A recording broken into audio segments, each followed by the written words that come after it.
পবিত্র ঈদুল আজহার আর মাত্র 2 দিন বাকি। শেষ মুহূর্তের কোরবানির পশুর বেচাকেনা চলছে কিন্তু এখন এই ফরিদপুরে। আমি এই মুহূর্তে রয়েছি ফরিদপুর শহরের সিএমবি ঘাট যে পশুর হাটটি রয়েছে সেখানে। এখানে কিন্তু ছোট বড় মাঝারি বিভিন্ন সাইজের গরু কিন্তু আজকে উঠেছে এবং এই হাটে 40,000 টাকা থেকে শুরু করে প্রায় 5 লাখ টাকা পর্যন্ত কিন্তু এই হাটে গরু বিক্রি হয়েছে এবং বিশেষ করে 1 লাখ টাকা থেকে 3.5 লাখ টাকা পর্যন্ত এই হাটের গরু বিক্রি হয়েছে এবং চারপাশে কিন্তু এই গরুর হাঁকডাক এবং মানুষের হাঁকডাকে কিন্তু মুখরিত হয়ে উঠেছে এই হাটগুলা। দরদাম এবং উৎসবের আমেজে কিন্তু চলছে এই পশু হাটের বেচাকেনা। তবে আজকে জানাবো এই হাটের চিত্র। গত মঙ্গলবারে গরু হাটে ছিলাম খোলাতে, তার চেয়ে একটু বেশি চাইতেছে। একটা পরিমাণ মতো যে গরু দেখতেছি তার চেয়ে 30,000 বেশি চাই, এই ধরনের আমার কাছে মনে হয়। তুলনামূলকভাবে প্রতি হাটে যা বিক্রি উঠে তাতে গরু আজকে ওই হিসেবে কম উঠছে আর কি। এই গরুটা পছন্দ হলো, গরুটা ক্রয় করলাম 2,10,000 টাকা দিয়ে। মোটামুটি যেভাবে বাজার দেখতেছি তাতে মোটামুটি কেনা চলবে, আমাদের মোটামুটি ভালো আছে। বাজার একবারে বেশিও না একবারে কমও না। যারা কিনতেছে মোটামুটি সন্তুষ্ট এবং যারা বেচতেছে তারা আলহামদুলিল্লাহ ভালো সন্তুষ্ট আছে। তবেই পশু বেচা কেনার হাটে চলছে কিন্তু দর কষাকষি। কেউ কিন্তু দাম কম নিতে নারাজ। বিক্রেতা চাচ্ছেন বেশি দামে বেচতে আর ক্রেতা চাচ্ছেন কম দামে কিনতে। এভাবেই কিন্তু চলছে এই ফরিদপুরের পশুর হাটের পশু কেনা বেচা। 1,50,000 টাকা দাম হচ্ছে, 1,65,000 টাকা দাম চাচ্ছে, 60 ছেড়ে দেবো। গরুর দাম চাচ্ছিল 1,75,000 টাকা, তার দাম হচ্ছে 1,40,000, 45,000, বড়দের 50 মতো হচ্ছে।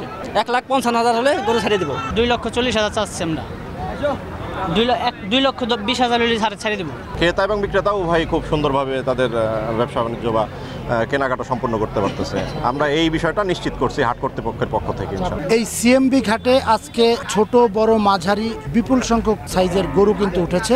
এই যে গরুটি, এটার ওজন কিন্তু 8 মণ এবং এটি বিক্রি হয়েছে 2,10,000 টাকায় কিন্তু আজকে এই গরুটি কিনেছেন এক ক্রেতা। আরেকটি বিষয় জানিয়ে রাখি যে এই ফরিদপুর জেলায় এবছর 40টি স্থায়ী গরুর হাটের ব্যবস্থা করা হয়েছে। এছাড়াও একাধিক কিন্তু অস্থায়ী পশুর হাট রয়েছে এবং প্রতিদিনই কিন্তু এখানে চলছে বেচাকেনা এবং এই হাটগুলোতে আইন শৃঙ্খলা রক্ষায় কিন্তু রাখা হয়েছে পুলিশ এবং পুলিশের পাশাপাশি স্বেচ্ছাসেবকও কিন্তু রয়েছে। বেশ কিছু হাটে রয়েছে সিসি ক্যামেরার ব্যবস্থা এবং জাল টাকা শনাক্তেও বসানো হয়েছে মেশিন এবং প্রতিটি হাটেই কিন্তু মেডিকেল টিম স্থাপন করা হয়েছে, যেখানে গরু অসুস্থ হয়ে পড়লেই সেখানে কিন্তু চিকিৎসার ব্যবস্থা করা হয়েছে।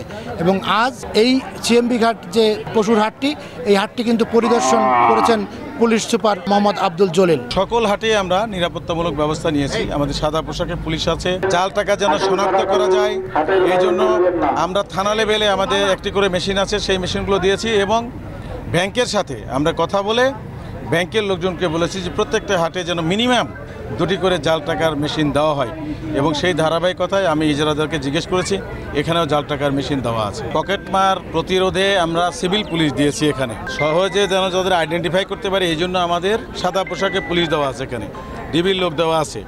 আর গরু বিক্রি করে মানুষ যেন টাকা পয়সা নিয়ে নিরাপদে তার বাড়িতে যেতে পারে এই জন্য আমরা রাস্তায় হাইওয়ে কেন্দ্রিক আমরা আমাদের যে নর্মাল যে পেট্রোল পার্টি থাকে তার সাথে আরও 13টা পেট্রোল পার্টি আমরা নিয়োগ করেছি। অর্থাৎ আমাদের থানা থেকে যেগুলো থাকে সেগুলো তো আছেই, এগুলোর পাশাপাশি আমরা ঈদকে কেন্দ্র করে আরও বাড়তি 13টা পার্টি রেখেছি যেন কোনো ধরনের কোনো অপ্রীতিকর ঘটনা যেন না ঘটে। দেশের বিভিন্ন স্থান থেকে খামারি এবং ব্যাপারীরা এসেছেন এই হাটগুলোতে এবং এই হাটের বেচাকেনা কিন্তু চলছে জমজমাট। ঈদের আগের দিন রাত পর্যন্ত চলবে এই কোরবানির পশুর বেচাকেনা। শিকদার সজল, সময় সংবাদ, ফরিদপুর। প্রতিটি ঈদে স্পেশাল হারপিক 750 ml বোতল থেকে 1 টাকা ব্যয় করা হবে পরিচ্ছন্নতা কর্মী ও সুবিধাবঞ্চিত শিশুদের জন্য। ঈদের খুশি ছড়িয়ে যাক হারপিকের সাথে।